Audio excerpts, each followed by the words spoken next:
Tapyo, Tapiano, Walibali. Luke chapter 8. Gusto kong makita yung mga first time. Sino po sila? Pakitaas lang ang kamay. Paki-wave. Yung may naka-attend. Ngayon lang naka-attend. Sino po sila? Okay. Si nanay, 1, 2, 3, 4, 5. Very good. Palapakan natin ang Panginoon. Yeah! Welcome to Great Life and Rock Point. Okay. Magkasama po yun. Amen. Hallelujah. Okay na? Anong nangyari dyan? Ha? Yes. Alright. Faith determines faith. Ang faith, ibig sabihin yung kapalaran. Di ba? Sino dito nagpatingin na ng kanyang kapalaran sa kamay? Kawawa ka naman. Nakikita ko yung kapalaran mo. Talaga. Ano makikita dyan? Sabi niya siguro, nakikita ko yung kapalaran mo. Ang kinis ng mga balat mo, kamay mo. Wala kang ginagawa siguro sa bahay. Tamad ka. Hindi ka aasenso. Diba? Kaya ko rin kayang gawin yun. Nakita ko medyo hanawot tayo limam. Makuli ka. Kaya maganda ang kapalaran mo. Okay, hindi po ganon. Amen ba? Okay, it's your faith that will determines your faith. Ang faith, ibig sabihin yung magiging kung ano ka later on. Amen ba? Okay? Now, let's turn our Bibles, if you have one. Siguro, kung wala kayong Bible, sumingin na lang kayo dito sa board. Bro, next slide. Ito sabi niya, Luke chapter 8, verse 43 to 45. Actually, hanggang 49 yan. Basahin natin. Nilagay ko na dyan para pare-paras tayo ng translation. Alright? And there was a woman who had had a discharge of blood for 12 years. Grabe! Ano ibig sabihin yan? Sa mga kababaihan, ano interpretasyon yan? Walang katapusan pagre-regla. For 12 years. Kapatid, nakakatuwa ito. Bakit? Akalain mo, buhay pa siya? This is so much loss of blood. Di ba? Ang loss of blood, bibigyan ka lang ng isang araw, dead ball ka na. Pero ito, ang galing niya, umabot pa siya ng 12 years, and it's never stopped. Amen. Na-imagine ko, wala pang kwan noon napkin Ano kaya itsura niya? Grabe siguro ang ginawa niya buong buhay niya, laban na lang ng laba. Listen, this is a sickness na talagang para sa akin hindi lang siya nakakamatay, nakakahiya pa. Amen. 'Di ba mga kababaihan, nahiya kayo pag tinagusan? Paano kung araw-araw natatagusan ka? Yan ang sitwasyon niya. Amen. Ngumingiti yung mga kababaihan. Pero, come on, think about it. Totoo, di ba? Totoo, di ba? Hindi lang nakakamatay yung sakit niya, nakakahiya pa. Wow! Talk about self-esteem. Let's talk about ano kayang tingin niya sa sarili niya. Di ba? Dumating lang yung period mo, nahiya ka na ang feeling uncomfortable na Di ba? Sigurado ako, yung babaeng ito, hindi siya nakakapag-swimming. Mga kababayan, they're just smiling hanapin. Okay, let's go. And though she spent, tingnan nyo, and though she spent all her living on physicians, grabe, lahat na ng kanyang income naubos na dahil sa kanyang sakit. She could not be healed by anyone. Walang makakapaggamot sa kanya. Sabihin mo sa katabi mo, imposible yung sitwasyon niya. Imposible. Naintindihan nyo? It's impossible. Now, let's go on. She came up behind him. Okay? Ang ginawa niya, pumunta siya sa likod ni Jesus. She came up behind him and touched the fringe of his garment.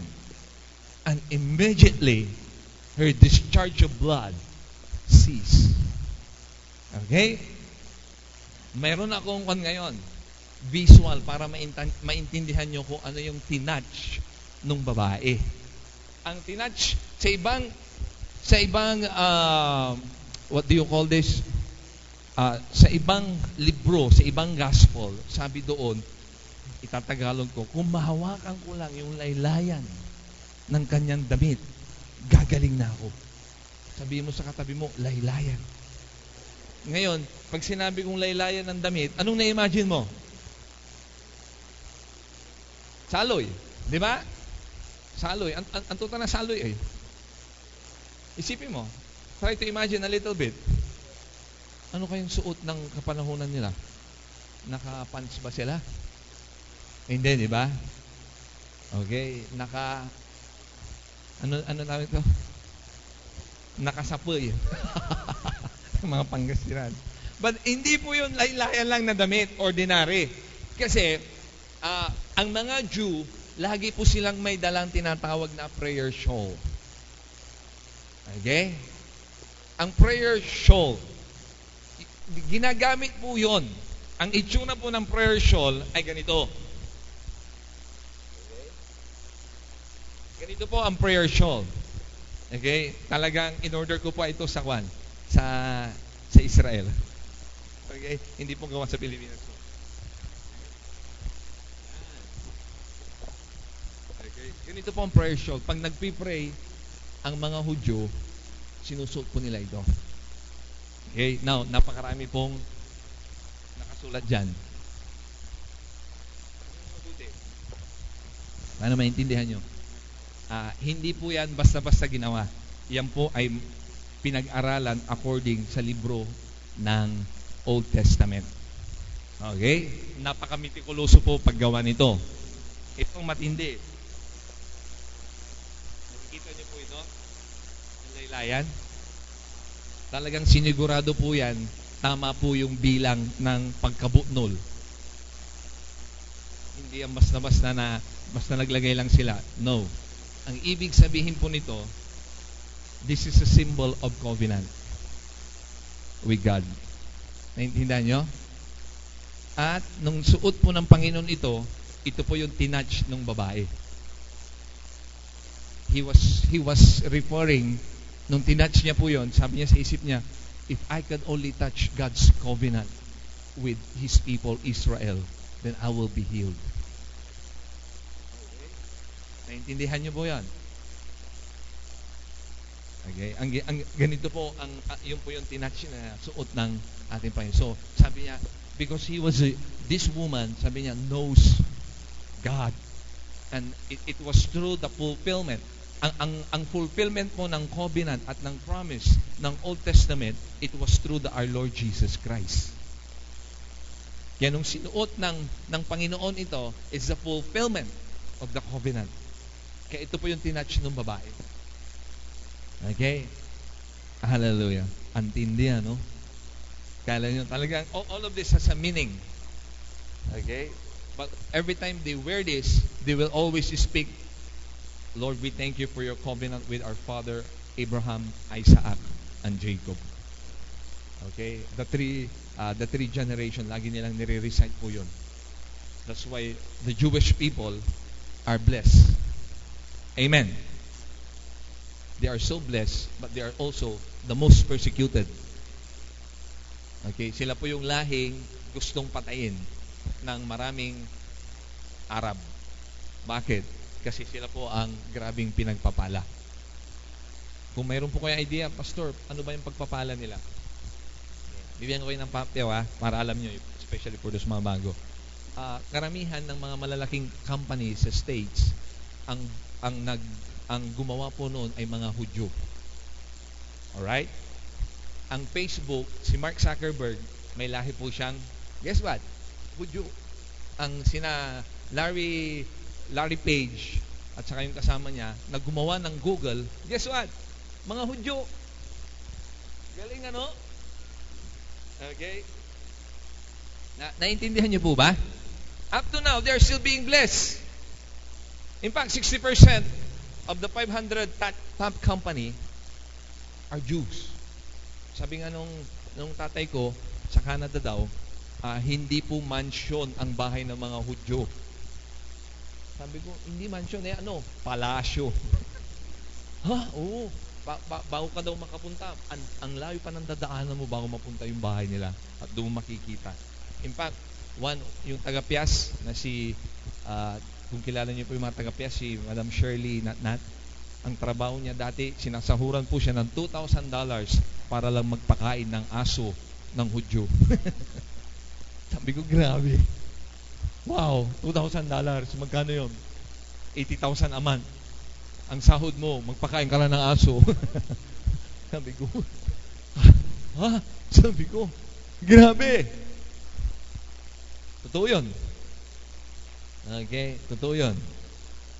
Now, that's yun po ang tinationalilayan ng babae. Amen ba? Now, going back to that, and Jesus said, who was it that touched me? Diba? Ito yung sinabi ni Pastor Carlo, sinong humipo sa akin? Diba? Diba? Now, let's go on.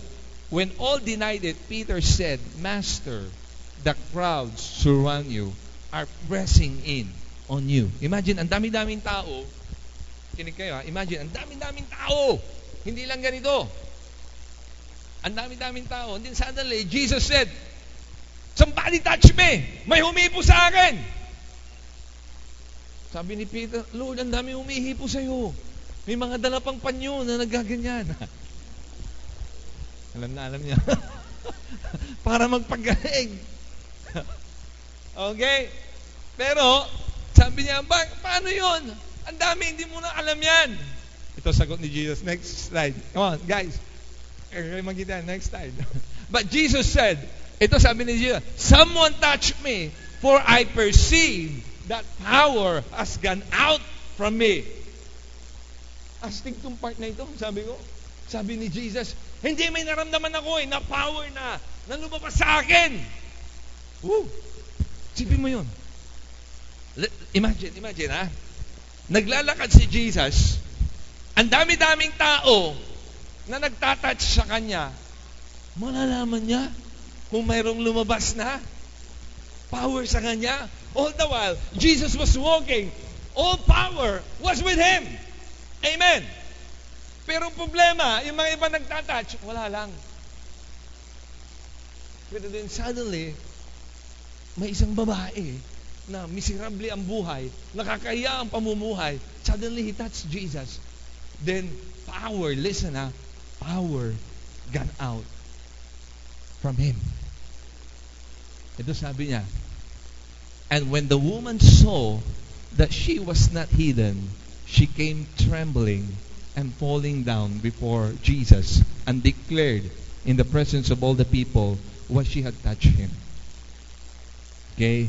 And how she had been immediately healed. Pinagaling. Sabi ko, kung noon pa man sana siya pumunta kay Jesus, hindi na ubos sana ang pera niya. Amen. Amen.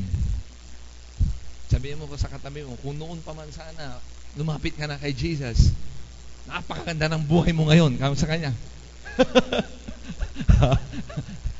Amen ba? Amen! Come on! Amen! Hinantay pa niya maubos ang lahat. Marami akong alam na gano'n eh.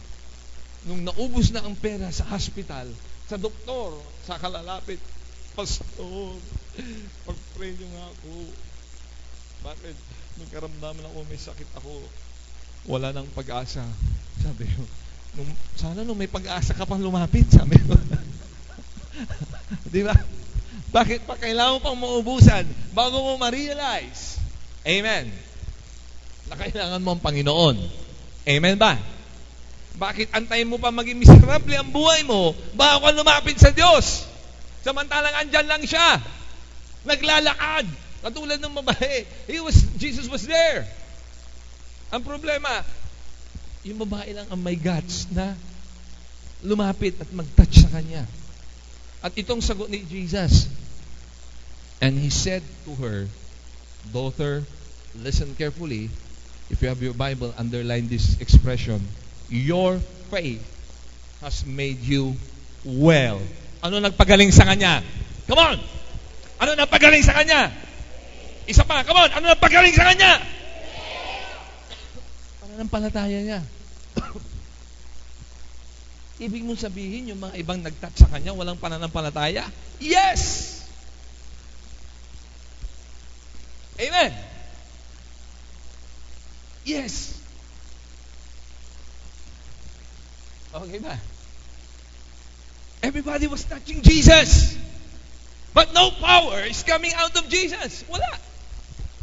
Pero then suddenly, there's this woman, desperate, longing for the power of God. Nung siya nag-touch, then suddenly, nakaramdam ang Panginoon. Palagay ko, Jesus was looking all along. Hindi po aksidente na umabot pa siya ng ganun. I believe it was destined by God na talagang itouch siya. Kasi kung hindi talaga destined ng Panginoon niya, matagal nang patay yung babae. Loss of blood. Alam niyo ba ang loss of blood? Ma-loss of blood ka lang ng ilang oras. Dead ball ka. Bakit ka mamamatay? Okay? Alam mo mangyayari when you die? Because all of your internal organs will cease to function. Yun ang cause nun. Bibigay na lang yung heart mo, bibigay na lang yung mga kidney mo, wala na. Hindi mo papunction. Kaya mamamatay ka. Ang cause nun, loss of blood. Failure of your internal organs. Siya, buhay pa. 12 years. Di ba? Your faith has made you well. Go in peace. Ito pang matindi. Imagine, tingnan nyo, ano kaya katawan ng babae? Sino nag-i-imagine dito na mataba siya? Palagay ko, I would assume, mapayat siya. Amen. Kapatid, nakipagsiksikan siya. Diba? Sabi mo sa katabi mo, gumawa siya ng paraan. Nakipagsiksikan siya. Kahapon may nabasa ako, nalulungkot ako. Alas 7 yung concert ng One Direction ng gabi. Alas 7 daw ng umaga, siksikan na. Nakatanga ako. Grabe, may problema talaga kami, sabi ko. Pero pagdating sa church, pag dumating yung Sunday, pastor, kami akakarta, masasakbay mat. Hallelujah. We are not excited about the things of God. Then you expect faith, you expect miracle, you expect power to flow in your life. Come on, you're kidding me. Di ba? Amen. This woman, I would assume mapayat siya, ay gumawa siya ng paraan, nakipagsiksikan, wala na siyang pakialam. Kahit siguro mabaho siya. Listen, umaamoy ang kan. Come on, let's be honest, di ba? Wala na siyang pakialam sa hiya-hiya na yan. Amen. Sabi mo sa katabi mo, wala na siyang pakialam sa hiya-hiya. Hindi niya sinabi, agi, nababaingan ha. Aga-clone singer, takababaing. Hindi, wala siyang kwan. Hindi siya gumaling. Akin na, dahil nababaingan. Hallelujah. Di ba? Amen. Sabi mo sa katabi mo, grabe ito, hindi ka pinipersonal ni pastor, kamo. Which is true. Come on, guys. Pag-invite mo sa church, nahiya. Amen. Di po ba? Gone are the days. Pumunta nga kami sa kwan eh. Pumunta kami dito sa may Kalasyaw ni Sister M. Ang daming sasakyan. Bakit ang daming sasakyan dito? Pagtingin ko, grabe, sabungan pala. Sabi ko, Lord, pigang kasi unsa be my time ya, sida kalaluluganan the church. Wow, iba? Amen! Lord, amay-gamay ko na akin na niluluganan dyan. Dito, walay church. Wow, grabe, I mean, I love to see that time. Di ba? I love to see that revival na punong-puno yung, hindi tayo binigyan ni Lord ng maliit, ha? Binigyan tayo ng maluwag. Lord, marami kaming parking. Amen. Ewan ko kung nakuha nyo yun. Okay. Here's what I learned. Why your faith, si Pananisya man-determine na ani no, ang tutay pamaliwan mo. Naintindihan nyo yun, Pangasinan. Uulitin ko dapat naalaluya. Pangasinan ko. Si Pananisyam, si katutan na ani, so pamaliwan mo. Challenge ko yan. Faith will determine your faith.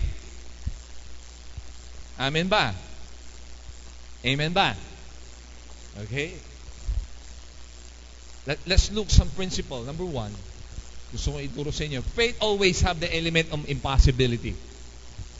Para maging exciting yung faith mo, kailangan may imposible. Sabi mo sa katabi mo, may imposible. Imposible. Di ba? Okay. Posible kasi yung yaman hak. Na imposible ay atang subali-bali. Posible kasi yung nasinsuak. Ay, imposible ay balibalitan, challenge. Amen. Di ba? Listen, ang may sitwasyon to may bii, imposible. Ang gapoy, makapampaabig at siya to, no one can heal her. Ginamit na lahat ng science. Ano nangyari? It did not work. Amen ba? So, listen to this. Faith always involves impossibility. Amen. Doon ang masaya. Kailangan maintindihan mo na imposible mong magagawa yan. Pero dapat mo rin maintindihan na posible sa Diyos. Amen. Ulitin ko dapat maintindihan mo na imposible mong magagawa yan. Pero posible yan sa Diyos. Amen ba? Naintindihan niyo yun? Dapat tama po yung proper yung natin. Kaya faith will always involve impossibility. Yung babae, wala. Okay, last chance. Si Jesus. Amen. So yung sitwasyon mo ngayon, imposible. Pastor, imposible nabago may asawa. Uy, atang sumasaya. Amen. Kasi Diyos yung galaw. Di ba? Pastor, siya imposible Una sinso kami dyan. Kayang barangay ni. Uy, aman sumaragop. Imposible. Amen. Mahirap kasi no sarasarag mo. Ibaga mo sa tikabay mo, no sarasarag mo, huwag mo lang kailangan sa Diyos. Kamo. Di ba? No sarasarag mo ang kalamandasal. Sarag ko lang, Lord. Di ba? Pero naamayag mo lang sarag, ay aman subali-bali. Tadi man unggana so faith. That faith will work once you are in a situation of impossibility. Lagi, Lord, it's like impossible. It's amazing. God will work. Amen ba? Amen po ba? Okay, next element of faith. Faith overcomes obstacles. Galing ng picture, ano? Kini-question niya ni Eljan. Daddy, hindi totoo yan. Sabi niya. Kunwari lang yan, picture lang, sabi niya. Kasi bata, tinatanggal yung obstacle na bato. But you know what? Okay, makinig kayo mabuti, Importante po ito. There will always be obstacles to faith. Talagang ma-challenge ang pananampalataya mo. Katulad ng babae, hindi easy. Yung sitwasyon niya, nakakahiya na nga, umaamoy pa siya, at ang dami pang tao. Ako, madali akong madismaya pag napakaraming tao, lalo na maraming pila. Ayoko na. Kailan yung last time, gusto namin kumain sa Shakey's. Sa may Robinson. Naku, ang daming pila. Huwag na lang, uwi na lang tayo, sabi ko. And remember, okay, napakadali pong mag-give up. Pero, walang mangyayari sa kapalaran mo. Amen. Sabihin mo sa katabi mo, kailangan lumaban ka. Hello? Amen. Kahapon, ang dami naming action pack dito. Meron kaming kinaunsilan at merong isang umiiyak na rock point. Kinaunsilan namin. Ang payo namin sa kanila, kailangan lumaban kayo. Hindi namin pwede kami magbigay ng advice, pero yung paglaban, nasa iyo yun. Wala sa amin yun. Kasi kami rin, lumaban din kami. Yung babae na ito, he overcomes obstacles. Anong obstacle sa buhay mo? Kailangan mapagtagumpayan mo. Amen ba? Sabihin mo sa katabi mo, kailangan mapagtagumpayan mo. Amen. Amen ba? Woo! Amen. Palapakan natin ang Panginoon. Faith overcomes obstacles in life. Pag may faith ka, lalaban ka eh. Okay. At alam mo, makinig kayo mabuti ang pahihinain parati ng kaaway ay ang pananampalataya mo.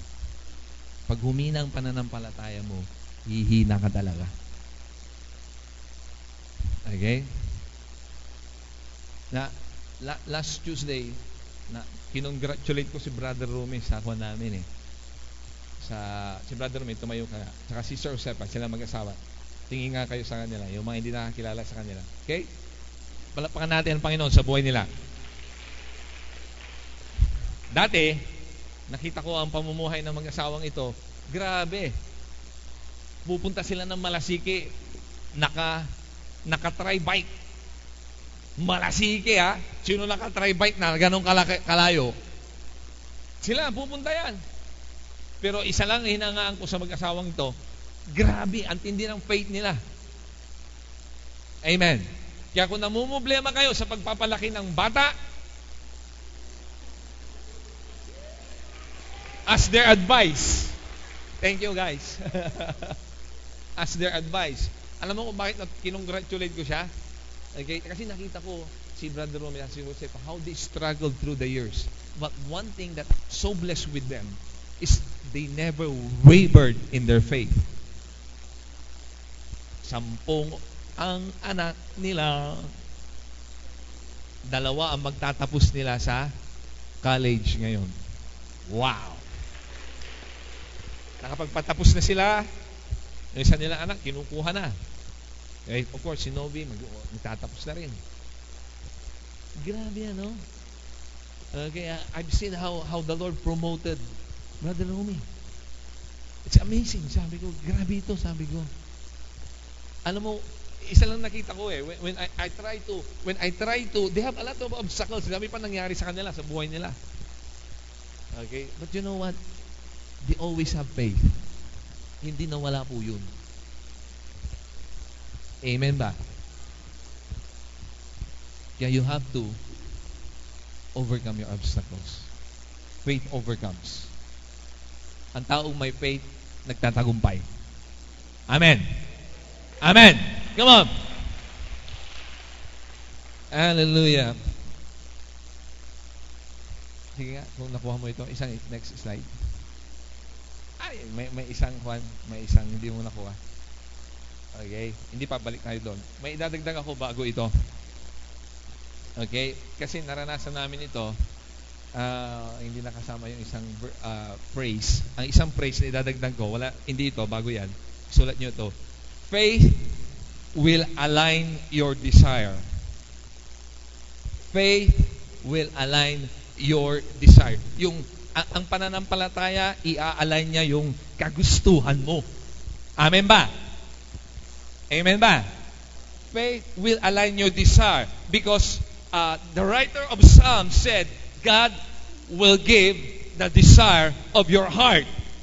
Uulitin ko in-emphasize ko, desire, hindi need. Hello?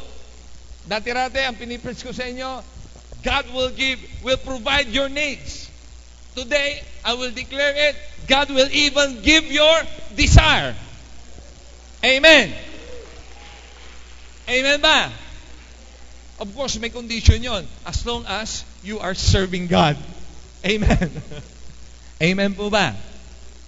Amen po ba? Amen po ba? Naranasan po namin ito ni Sister M. Okay? Hallelujah. Praise God. May pagmamalaki ko po. Sabi ko sa inyo last September 12, finally, sabi ko September 12, 2014, sinulat ko sa Book of Dreams. Sino may Book of Dreams? Okay? Yung may mga Book of Dreams, in-explain ko na ng konti, kasi Book of Dreams is a book of faith. Ang Book of Dreams is like, of course, notebook, isusulat mo doon yung desire mo na mangyari sa buhay mo. Amen. Ginagawa namin dito, isusulat, ilalagay yung date, ini-encourage namin na ginagawa yon. And every day, ipapanalangin pag-pray. So September, I think it was September 12, 2014, sinulat ko, nilagay ko pa yung picture ng Book of Dreams ko. Alam mo yung picture doon? Nilagay ko yung Black Ford Everest. Okay? Last Monday, okay, nilabas po namin by the glory of God yung Ford Everest andun sa likod. Okay? Ngayon ko lang naranasan, ang sarap palang mag-drive ng Ford Everest. muntik pa kami tatlong beses na aksidente dahil hindi ako sanay. Kasi automatic transmission po siya. Okay? Sabi ko, grabe ka Lord. God gave the desire of your heart. Muntik pa kang masobrahan. Alam niyo ang totoo? Gusto niyo malaman yung totoo? Dalawa sana ilalabas ko. Kasi sabi ko, tama na yung isa. Sabi ko, sobra na yung dalawa. Doon ka natin isa kayo. Saka na yung isa kung anong will ni Lord. Sige na, kunin niyo yung isa. Sabi sa akin hindi na, tama lang yung isa muna. Ano ba kayo? Sabi ko. Grabe sabihin mo sa katabi mo, grabe talaga si Lord. Ngayon, at least, may pagmamalak nyo na. Yung sasakyan ng pastor nyo, mas maganda pa kaysa sasakyan ng mayor. Di ba? Hallelujah. May nyo sa Mapandan yan, kapatid. Hindi yan sa syudad. Hindi sa isang mayaman na bansa. Why? Because I believe.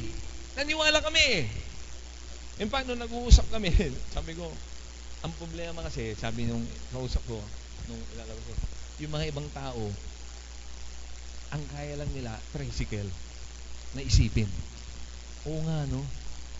Kasi kung anong kaya mong isipin, yun ang ibibigay sa'yo ng Panginoon. Ulitin ko dangal kay Maong, kung ano yung kaya mong isipin, yun ang kaya ibigay sa'yo ng Panginoon. Kanig kayo dyan. Dumatan. Imbaga man sarili, kuta nagawan Pasko, siguro dugalayay tricycle ko. Mali ka takad saya. Then, sika tumala. Okay? Listen, when we started ministry, nag-umpisa kami sa bisikleta. Na-promote, naging tricycle. Nabutan mo na ba yung tricycle? Hindi pa, no? Kaya nung hinuli yung tricycle na yon, ayaw namin kunin. Saan ba yun nung nahuli? Nahuli ata sa Binmaloy. Tumawag yung pulis. Sabi niya, kunin nyo na po yung tricycle nyo dito kasi nakakahiya na. Hindi kunuha. Akala nila kukunin. Ayun, ganun katin yun. Tapos sumunod, jeep. Owner. Tumagal yun. Yung owner umabot ng 12 years. Tawa. Tapos, one time, sabi na, ang init ng owner, nanay. Kailangan ban na rin, sabi ko. Kasi nung nagka-traffic kami doon sa Dagupan, ang init-init. Oo nga, no? Binigay ni Lord ang adventure. Okay? Adventure. Alam nyo kung anong edad na yung adventure? 14 years. 14 years na yung green na yan. Diba, ang ganda pa ng servisyo niya. Now we have Everest. Sabi ko, Lord, anong susunod sa Everest? Okay. Mag-enjoy muna. But you know what I'm trying to say is because hindi kami nakafocus doon Nakafocus kami in serving God. And because you have that desire, God will give it to you. Mind nyo nung una, mahirap kong tanggapin na magkakaroon ako ng ganyan. Kasi imposible. Di ba? Kasi imposible. Then suddenly, there comes a time in our life ni Sister M. Kaya na namin paniwalaan ng Diyos. Nung kaya na namin paniwalaan ng Diyos, then, the Lord gave it to us. Kaya ibibigay ng Panginoon yung kaya mo siyang paniwalaan. Kung natatakot ka sa hulugan, hindi ibibigay sa'yo ng Panginoon yan. Di ba? Kailangan may faith ka. Remember? And sabi nga ng marami, kailangan mo yan. Sabi nga ni Bobby, kailangan mo yan kasi kuya, kasi alis ka na alis. Okay? Alis na pupunta. Tapos, nabalitaan namin, hopefully, mag-materialize si Sister M sa ako, may isa tayong member na ini-encourage namin mag-plant ng Great Life sa Bawang La Union. Tingnan natin kung mag-push through yun. Kahapon lang namin nalaman. Excited kami tuloy. La Union. Bawang.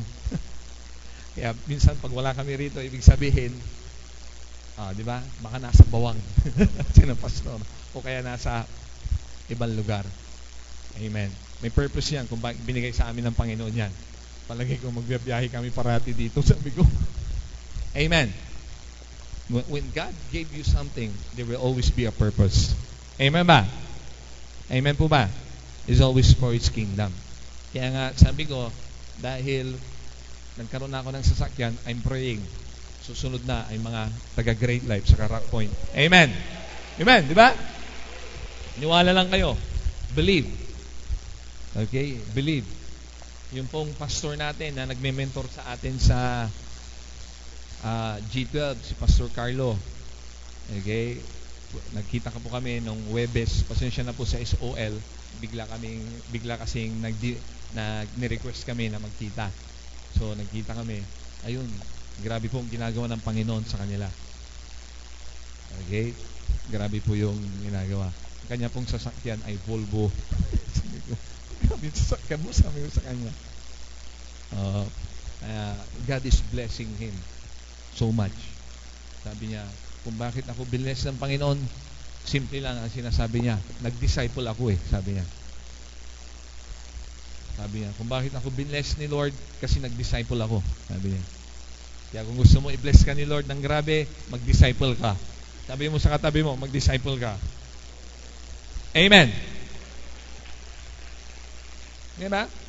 Yan. Kung nararamdaman mo, pastor, singang ka pinagagawad bilay ko, mag-disciple ka kasi.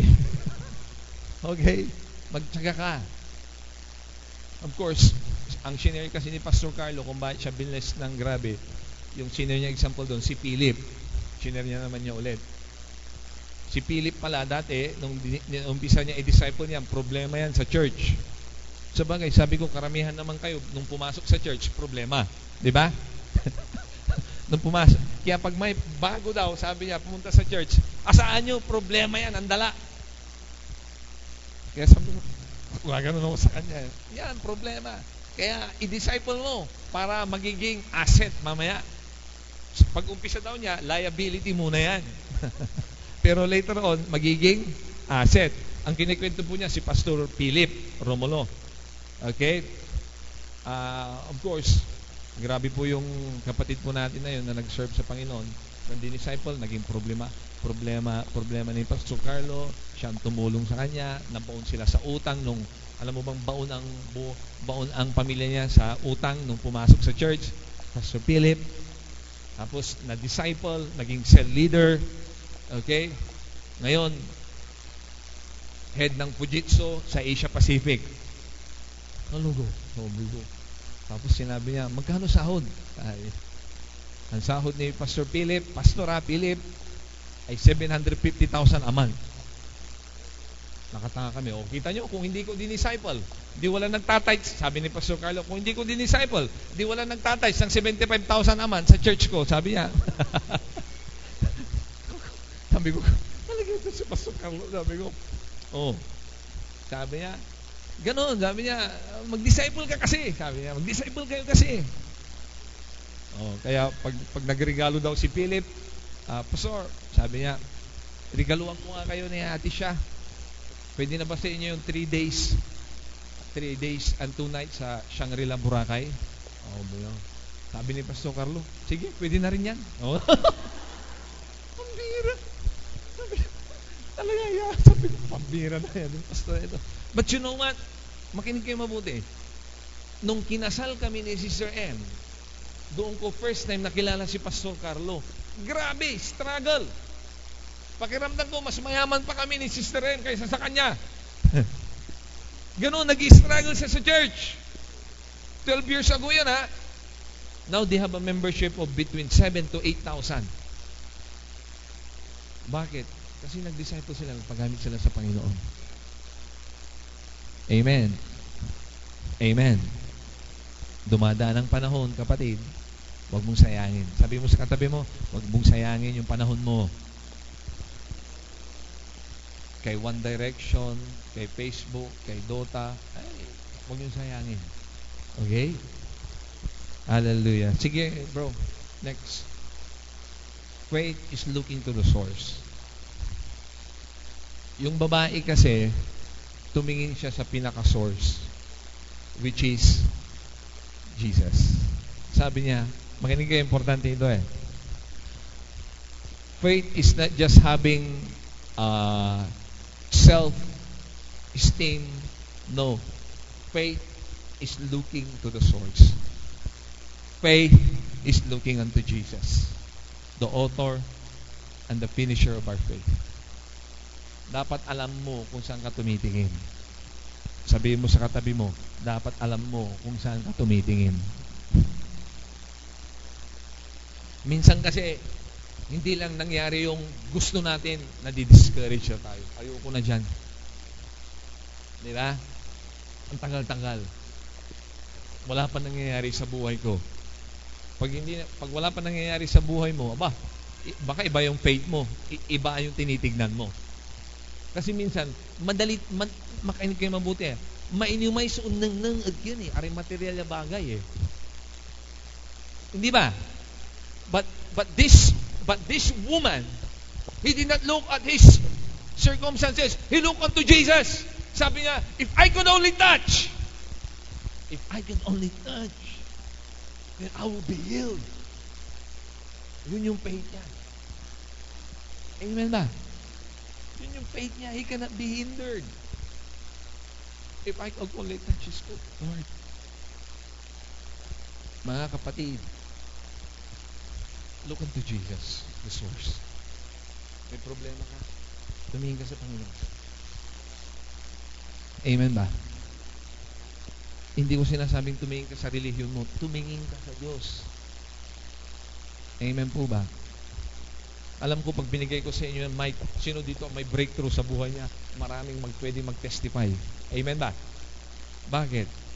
Kasi ganun po ang sistema ng Panginoon. Look unto Jesus. Come on, tumingin ka sa Panginoon. Lagi ko itong sinasabi sa mga disciples ko. Ang Diyos, ang Ama natin, siya ang may-ari ng lahat. Bibigay niya. Talagang gusto ko talaga yung sinabi ni Reden. I really love that phrase. Naalala niyo yung sinabi niya na nung nakapaglabas sila ng sasakyan na Lexus, i-research niyo yung Lexus kung magkano sa Pilipinas na kotse. Sabi daw nung mga ang trabaho ni Reden, makinig ka na, ang trabaho ni Reden, tagalinis. Sino dito yung mga tagalinis lang ng bahay? At marami ka na mag-complain. Hindi. Kung mag-complain, pasalamat ka. Tagalinis lang siya ng opisina.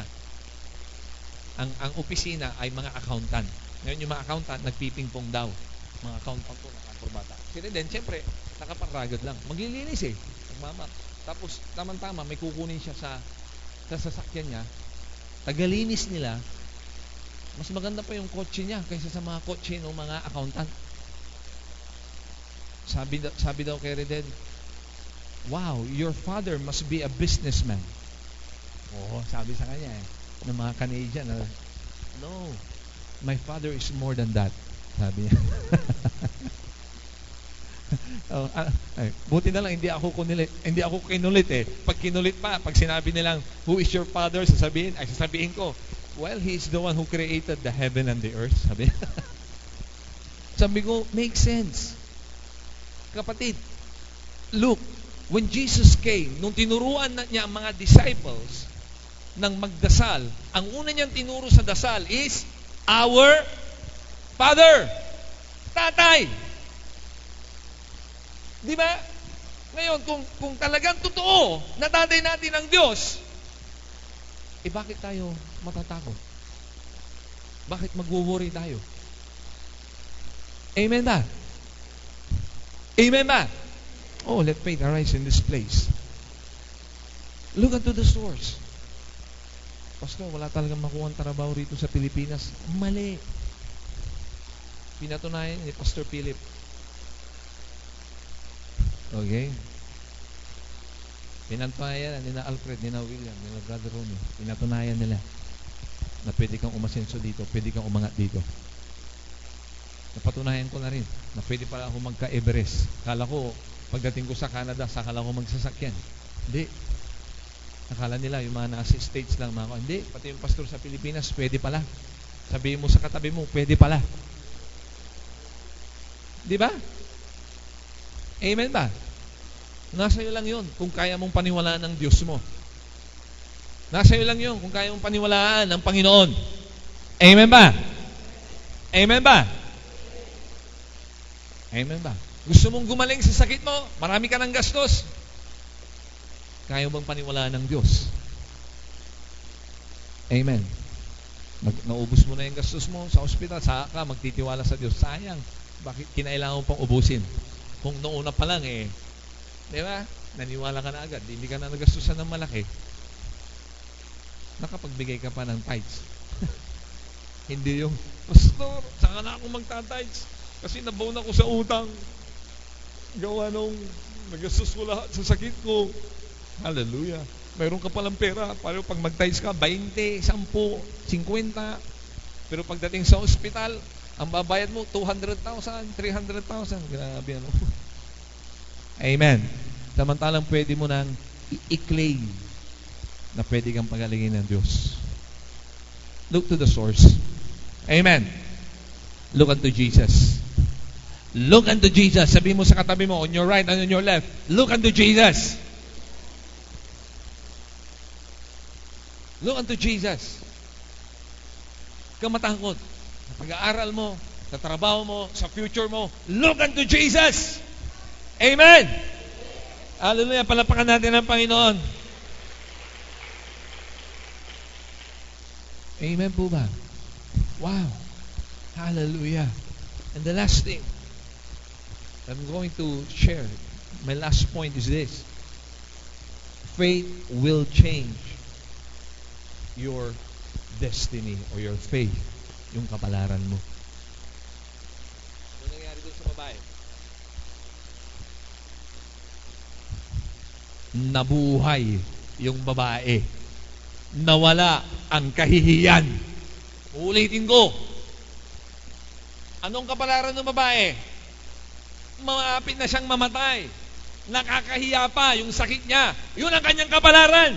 Dahil nanampalataya siya, napalitan, nagkaroon siya ng buhay, umayos pa ang kanyang sarili.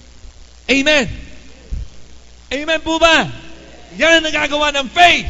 That is breakthrough. Big time breakthrough. Brothers and sisters. Amen. Yun ang gusto namin mangyari. Yun ang gusto namin mangyari sa inyo, mga kapatid. Never lose your faith. Because when you have that faith, tingnan mo, mababago ang destiny mo. Mababago ang kapalaran mo. Dahil mayroon kang pananampalataya. Amen ba? Amen ba? Come on. Let faith arise inside of you. Maniwala ka, kapatid. Okay, maniwala ka, kapatid. Kaya kang iangat ng Panginoon. Kaya kang iangat ng Diyos. So palagay niyo mo, ang dami rin namin pinagdaanan ni Sister M. Pero hindi kami nag-quit, hindi kami nag-give up. Just continue to believe God. Right now, ito pa maganda. Gusto pa isang maganda na breakthrough. Ito pa isang maganda. Hindi lang kami magkaroon ng sasakyan. Magbabala pa kami magpatayo ng kumpanya. Oh, sabi ko, we call the company Rockpoint Innovations. Let it be known. Okay, anong klaseng gagawin? We will make we will become website developer. Okay, sabi ko nga, paano ba ginagawa ang customer service? Tayo na mag-provide ng customer service kako. Sige. Sabi ko. Hallelujah. Kaya nga yung mga senior citizen, kailangan ko kayong picturean. Kayo mag-alala, pa-Jollibee ko kayo. Dahil dyan sa inyong professional fee.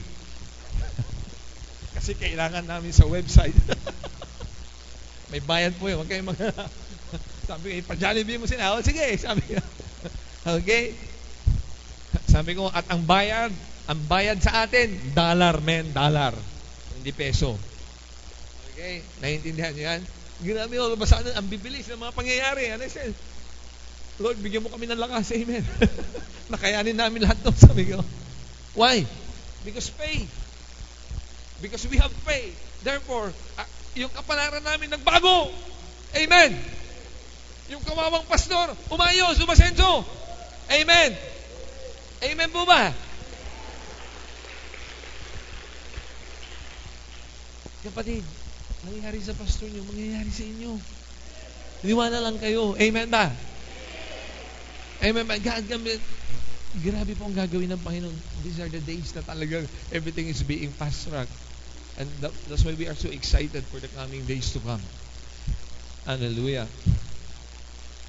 Hallelujah. Sabi nga ni Christian, nung sumakay siya doon sa, ano yung sinakyan mo bro? May Ford Ranger. Sugabay ko, pastor. Sabi naanan ko yung Christian yung limugan. Singong wala ugaw yung limugan. Balag may luluganan.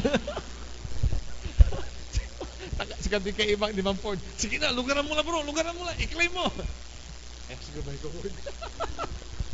Amen. Okay. Now we are laughing.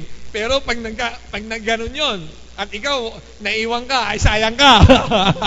Sabihin mo sa kanta mo, huwag ka magpapaiwan kahit anong mangyari. Please lang. Sabihin mo, huwag ka magpapaiwan kahit anong mangyari. Amen. Umasenso na lahat ikaw nagsaself-pity pa. Come on. Rise up, have faith. Amen. So that your faith will change. Never give up. Hold on to it. Kaya nga sabi ko, darating your time, there will be a lot of breakthroughs in this house, in this church. And we are seeing it. Amen. And we are seeing it. Amen. And we are seeing it. Amen. Hallelujah. But remember this. Remember this. You cannot go wrong when you always look unto Jesus. Okay? Come on, let's all stand.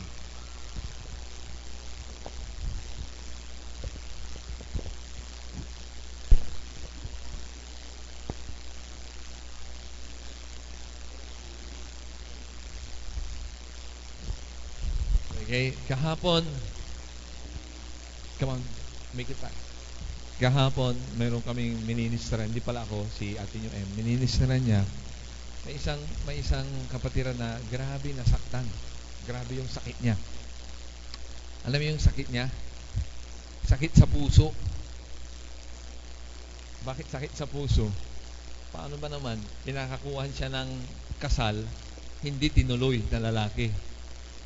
Oh, ikaw nga rin, ikaw yung babae. So she was so crying and crying and crying.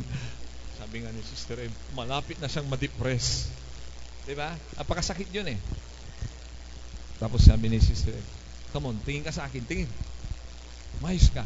Sabi sa kanya, tumingin siya. Ganun pa rin. Ako naman, yung lalaki andito, gusto kong sapakin na lang ata upakan.